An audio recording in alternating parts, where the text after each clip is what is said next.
장을 배워보겠는데요. 또 이제 예수님이 오심으로 구약의 제사제도는 모두 폐지가 되었습니다. 그런데 이 제사장 위임식이 나와 무슨 상관이 있는가 생각하실 수 있지만 매우 큰 상관이 있습니다. 또 예수 믿는 성도들은요, 제사장으로 부르심을 받은 거예요. 우리는 영적인 제사장으로 부르심을 받은 것입니다.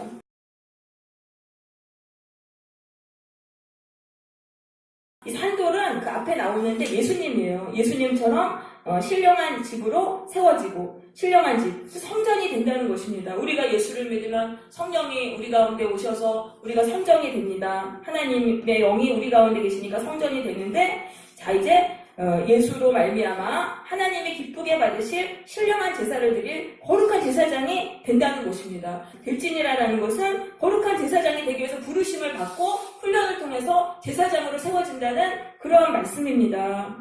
그래서 이 제사장은 뭐냐면은 죄를 처리하는 일을 하는 것입니다. 희생제물의 피로 죄를 씻어내는 것입니다. 그렇게 해서 속죄를 하는 것인데, 우리가 속죄를 하는 사람들, 그것을 위해서 부르심을 받았다는 것입니다.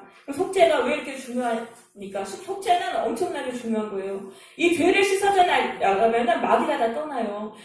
마귀는 항상 죄에 달라붙어서 역사를 합니다. 그러니까 마귀와 싸우는 건 굉장히 어려운데, 죄를 씻어내면은 마귀는 저절로 떠나요. 그럼 예수님의 십자가의 보혈로 죄를 씻어내는데, 이 제사장은요, 본인을 먼저 죄를 씻어내고, 그 다음에 다른 사람의 죄를 씻어냅니다. 가족을 포함해서 다른 사람의 죄를 씻어냅니다. 그 권세가 우리에게 있다는 것입니다. 예수 믿는 자는 모두가 다 제사장이 되기 때문에 내 자신의 죄를 씻어낼 수 있고, 내 가족과 내 주변 사람들의 죄를 씻어낼 수 있어요. 그럼 뭐예요? 죄가 씻겨져 나가면 마귀가 떠나요. 마귀가 떠나면 저주가 떠나고 인생이 달라지는 거예요. 이거는 엄청나게 큰 권세인 것입니다. 근데 우리가 처음부터는 제사장의 사명을 감당할 수 없죠. 훈련을 받아야죠. 그게 8장이에요. 8장에서 위임식을 7일 동안 해요. 그러니까 우리도 하나님께 제사장으로 부르심 받았는데 훈련을 받는 거예요. 어떤 기간 동안 훈련을 받고, 그 9장부터는 이제 제사장들이 첫 번째 직무를 수행하는데, 우리도 그 훈련받은 후에는 제사장으로 살아가는 거예요. 그러니까 이 세상은 제사장으로 살아간다. 죄를 속죄하기 위해 살아가는 것입니다. 그러니까 죄에 대해서 굉장히 민감하게 되는 거예요. 민감하게 되면서 다른 사람의 죄를 봤을 때 그걸 예수의 보혈로 자꾸 씻어주는 기도를 하면서 살아가게 된다는 거예요. 그러니까 오로지 그 일에만 집중하고 별로 그 세상 일에 관심이 없어져요. 먹고 사는 문제도 관심 없어지고, 그 다음에 뭐 세상 놀러 다니고 세상 사람 사귀고 이런 건 관심이 없어요. 점점 우리의 관심은 죄와 그 죄를 처리하는, 보혈로 죄를 씻어내는 그 일을 하면서 살아가게 되는 것입니다. 자, 그래서 거기 보면 8장에 보시면 위임식 순서 첫 번째가 아론과 그의 아들들을 물로 씻어냅니다. 이거는 바로 성도가 물세례를 받는 것을 말하는 것입니다. 그 다음에 이제 제사장의 의복을 입힙니다. 그럼 이거는 신분을 먼저 주는 거예요. 먼저 거룩한 신분을 줘요. 그러면 성도에게도 먼저 하나님의 신분, 자녀라는 거룩한 신분을 주는 것입니다. 먼저 성도라는 거룩한 신분을 줘요. 그 다음에 세 번째로 아론의 머리에 기름을 부어요. 이거는 성령 세례입니다. 성도도 그 다음에 이제 성령 세례를 받는 거예요. 성령을 막 받게 되고, 그 다음에 네 번째로 위임식 제사를 드리게 됩니다. 이 위임식 제사에서 속죄제, 번제, 화목제, 소제를 드려요. 그럼 이거는 성화의 훈련을 받는 것입니다. 성화의 훈련을 받는 것을 말합니다. 그렇게 해서 이 과정을 7일 동안 반복을 하는 것입니다. 그럼 이건 뭐냐면 이 성도가 각 사람마다 다 틀려요. 훈련의 기간이. 그래서 제사장의 사명을 감당할 수 있을 때까지 하나님의 훈련을 반복하는 것입니다. 자, 이제 8장 우리 2절로 가보겠습니다. 자, 아론과 그의 아들들을 이제 회막으로 부릅니다. 아론은 대제사장으로 세우고 그의 아들은 이제 4명이에요. 나답, 아비후, 엘르아살, 이다말인데요. 이들은 제사장으로 세우기 위해서 회막으로 부릅니다. 그리고 의복은 이제 제사장의 의복을 말합니다. 그 다음에 관유를 준비해요. 관유는 거룩한 기름이에요. 하나님께 바쳐진 사람과 물건에게 붓는 기름이에요. 관유를 준비하고 화목제에 수송아지와 수양 2마리, 한 마리는 번제용이고 한 마리는 화목제용이에요. 그리고 무교병은 이제 소제로 드릴 거예요. 이 준비물을 가지고 회막으로 불러요. 그러면 하나님이 선택하신 거예요. 아론과 그 아들들을 제사장으로 선택하신 거예요. 그러니까 특별히 이들이 거룩해서 선택한 게 아니에요. 그냥 하나님이 택하셔서 제사장으로 선택받아서 지금 회막으로 모인 것이죠. 그리고 나서 제사장 위임식을 통해서 거룩한 사람으로 이렇게 거기서 세워지는 것입니다. 우리도 마찬가지예요. 우리도 이제 회막은 교회인데요. 우리가 거룩해서 우리가 이 교회를 다니는 게 아니에요. 하나님의 선택에 의해서 우리가 교회에 다니게 된 거예요. 그리고 교회에 다니면서 이 거룩의 훈련을 받아서 거룩한 하나님의 백성으로 세워지게 되는 것입니다. 그러면서 회중도 다 이렇게 회막문에 모아서 제사장 위임식을 보게 합니다. 왜냐하면 아론과 그 아들들을 제사장으로 하나님이 세우신 걸 인정하고 권위에 순종하라는 의미로 이렇게 백성들 앞에서 다 이렇게 하는 것입니다. 그러면서 6절에 보시니까 아론과 그의 아들들을 물로 먼저 씻어요. 왜냐하면 이 세상에서 묻은 더러운 그 것들을 일단 그냥 물로 대충 씻어내는 거예요. 물론 우리가 너무 들어오면 물로 대충 씻어내잖아요. 그리고 나서 이렇게 또 그 안에 깨끗하게 하잖아요. 그 개념이에요. 그러니까 우리가 성도의 물세례가 그렇다는 거예요. 우리가 예수를 믿고 물세례를 받는데 너무 세상에서 묻은 게 너무 들어오니까 일단 물로 한번 이렇게 대충 씻어내는 게 물세례인 거예요. 그리고 그 안에까지 더러운 거 죄를 빼내려면은 계속 훈련을 받아야 되는 거예요. 성령 세례 받고 계속 훈련을 받아야 되는 것이죠. 자, 그 다음에 이제 7절에서 보시면은 7절과 9절에서 보시면 아론에게 대제사장의 옷을 입힙니다.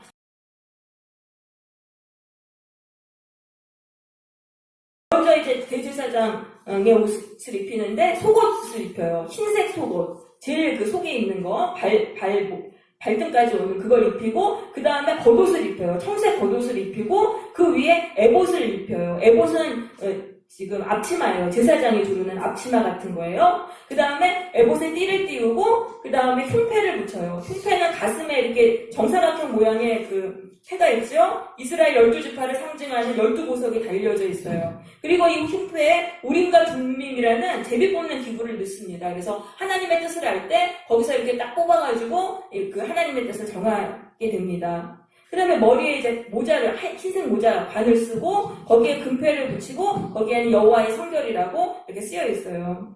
자, 그 다음에 10절에 보시니까 모세가 관유를 가져다가 선막 안에 있는 걸 다 바릅니다. 그 기구. 그리고 선막들에 있는 번제단하고 물두멍에도 이 기름을 발라요. 왜냐하면 이것들은 이제 사람이 만든 거잖아요. 그리고 이제 처음 시작하는 거예요. 이제 하나님의 일에 처음으로 쓰임받는 기구들이기 때문에 그 하나님께 바쳐진 기구니까 이렇게 기름을 발라요. 그리고 12절에 보시면은 관유를 아론의 머리에 부어요. 아론을 대제사장으로 기름 붓는 거예요. 기름 부어서 하나님의 바쳐진 사람이라고 이렇게 기름을 붓습니다. 이렇게 기름 부음 받은 자를 히브리어로 메시아라고 하는 거예요.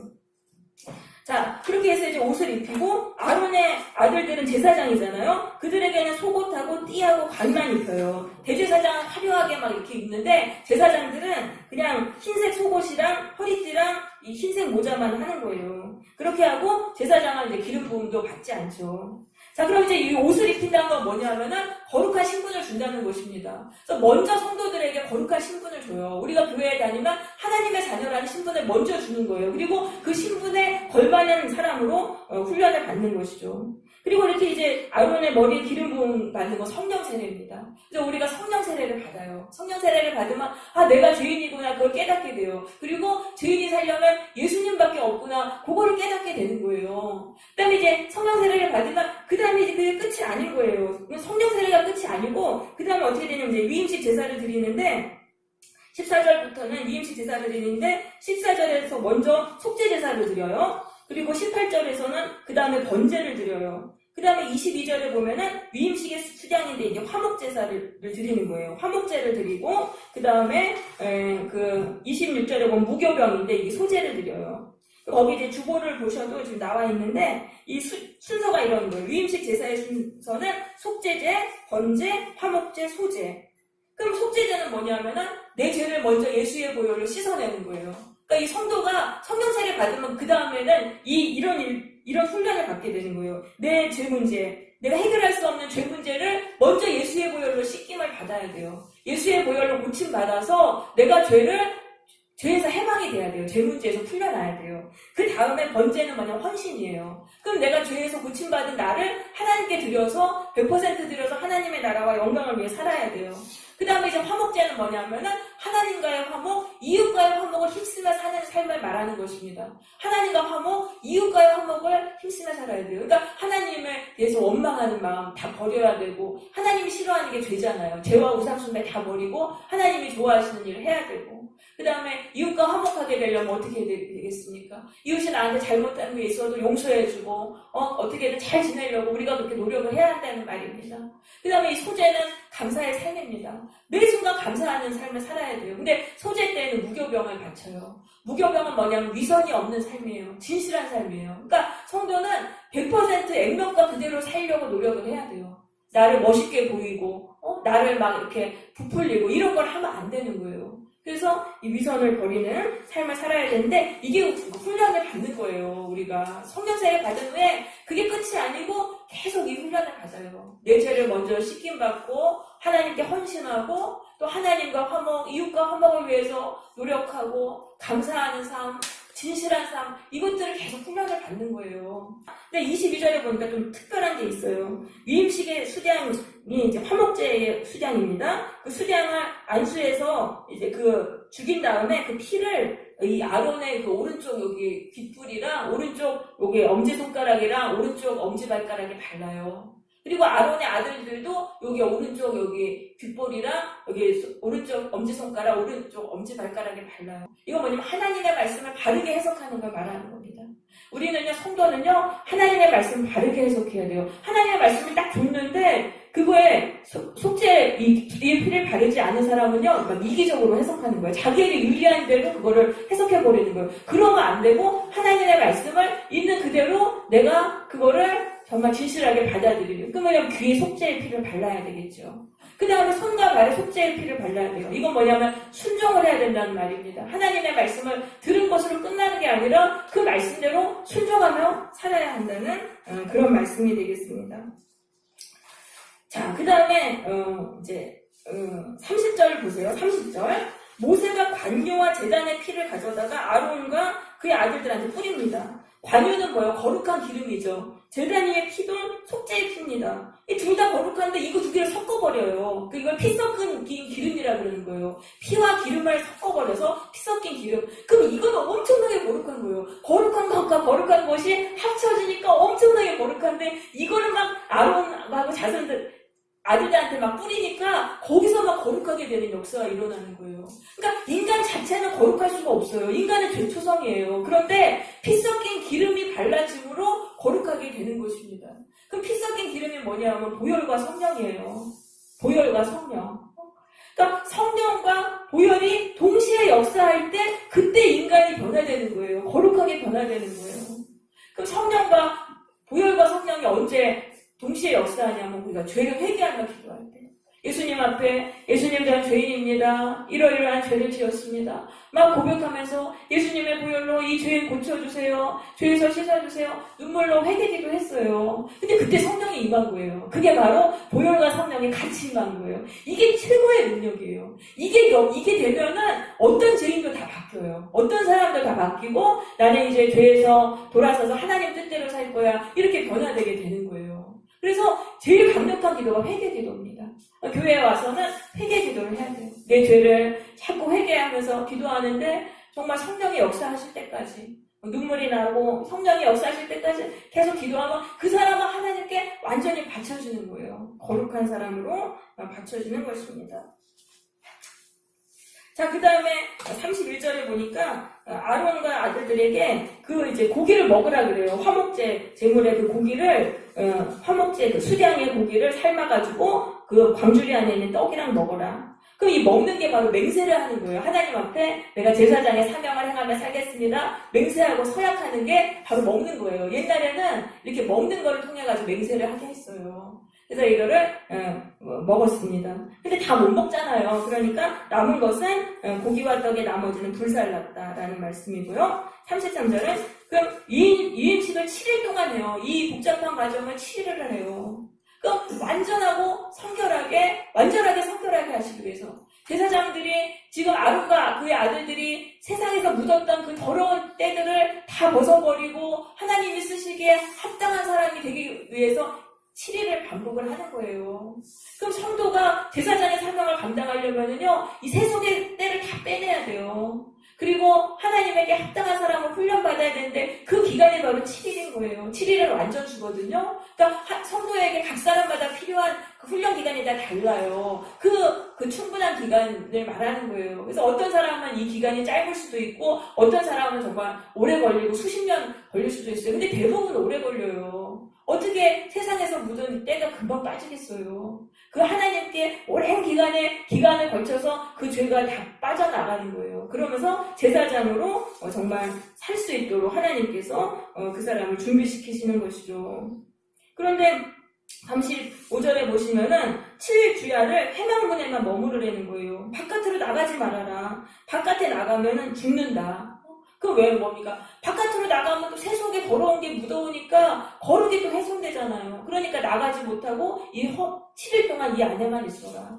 그럼 하나님이 우리를 하나님의 백성 제사장으로 우리를 키우실 때는 세상 사람들하고 분리를 시키시는 거예요. 세상하고 분리시켜서 세상의 그 죄악된 물이 우리에게 들어오지 못하도록 하나님하고만 교제하게 하시고 거룩한 훈련을 시키시는 것이죠.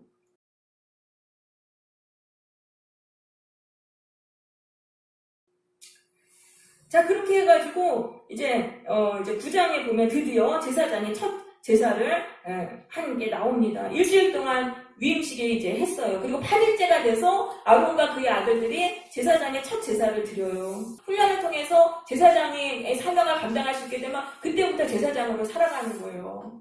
그럼 이제 아론과 그 아들들이 어떻게 했냐면요. 먼저 자기를 위해서 제사를 드려요. 속죄 제사를 드리고 그 다음에 백성을 위해서 속죄 제사를 드려요. 그러니까 제사장이 우리가 제사장으로 살아간다는 것도 이런 거예요. 먼저 내 죄를 예수의 보혈로 씻어내고 내 주변의 사람들의 죄를 보혈로 씻어주는 것입니다.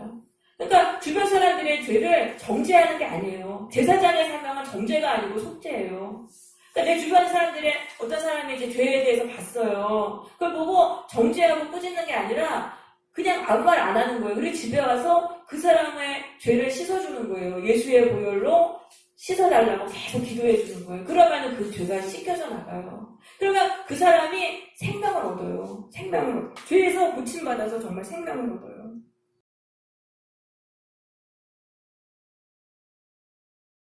9장 22절부터 24절 보시면은 아론과 아들들이 하나님이 명하신 그대로 제사를 드렸어요. 그러니까 하나님이 그것에 대해서 응답하시는 내용입니다. 하나님의 응답하시는 거예요. 24절에 불이 여호와 앞에서 나와서 제단 위에 번제물과 기름을 살았어요. 지성소 안에 있는 그 구름으로부터 불길이 터져 나와서 번제단 위에 번제물과 기름을 태웠습니다. 이 불은 하나님의 아론의 첫 제사를 기쁘게 받으셨다는 것을 보여주는 것이죠. 그러니까 백성이 소리를 질렀다. 이거는 환호성을 지른 겁니다. 기쁨의 환호성을 질렀습니다. 그리고 하나님께 경배를 했던 것이죠. 그러니까 제사장이 하나님의 말씀대로 그대로 제사를 드리면은 백성들이 이제 기쁨으로 충만하게 된다. 하나님의 살아계신 역사를 느끼고 기쁨으로 충만하게 된다는 것입니다. 그럼 이건 뭐냐면 우리 성도가 정말 하나님의 말씀하신 대로 속죄의 기도를 해주잖아요. 그 순종해서 주변 사람들, 자신과 주변 사람의 죄를 씻는 기도를 하면은 하나님의 역사가 나타난다는 것입니다. 정말 죄와 사망, 마귀가 떠나고 저주가 풀려나는 그런 일들이 일어난다는 것입니다. 그래서 사람들이 기쁨으로 충만하게 된다는 것입니다.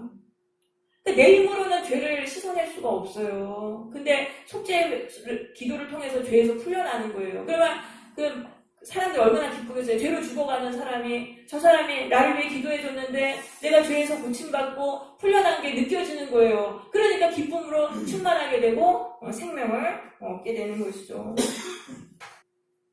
그러니까 내 죄도 씻어내고 주변 사람의 죄도 씻어내고, 그럼 마귀는 완전히 떠나는 거예요. 마귀는 항상 죄에 달라붙어서 역사하는데 나를 통해서도 역사하고 내 주변의 사람을 통해 역사하는데 거기서 마귀가 그냥 다 떠나져 버리니까 그러면 에덴 동산이 되는 거예요. 마귀가 떠난 것이 하나님의 나라요 천국인 것입니다. 그래서 우리가 성도가 제사장의 사명을 감당할 때 죄로 썩어가는 이 세상을 살리고 마귀 것에 쫓아내서 하나님의 나라를 세울 수 있는 것입니다.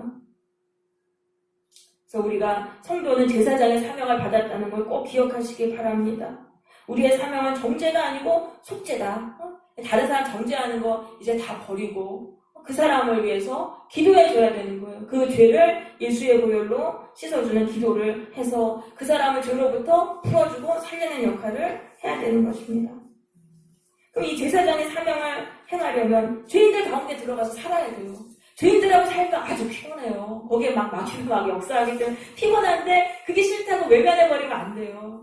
그래가지고 막 산속으로 들어가 버리고, 저는 막 산속에 들어갔잖아요. 죄인들이 피곤하니까. 근데 교회는 그렇지 않아요. 곳곳에 있어요. 곳곳에 있고 막 어떤 교회는 막 유흥가 안에도 있어요. 왜냐하면 그곳에서 그 주변의 죄를 속죄하는 그 역할을 감당하는 거예요. 그게 바로 빛과 소금의 사명이에요. 우리 성도는요, 제사장의 사명을 감당하기 위해서 오늘도 하나님께 훈련을 받고 있어요. 빨리 훈련을 받고 죄로 썩어가는 이 세상을 살리는 빛과 소금의 사명을 감당하게 되시기를 바랍니다.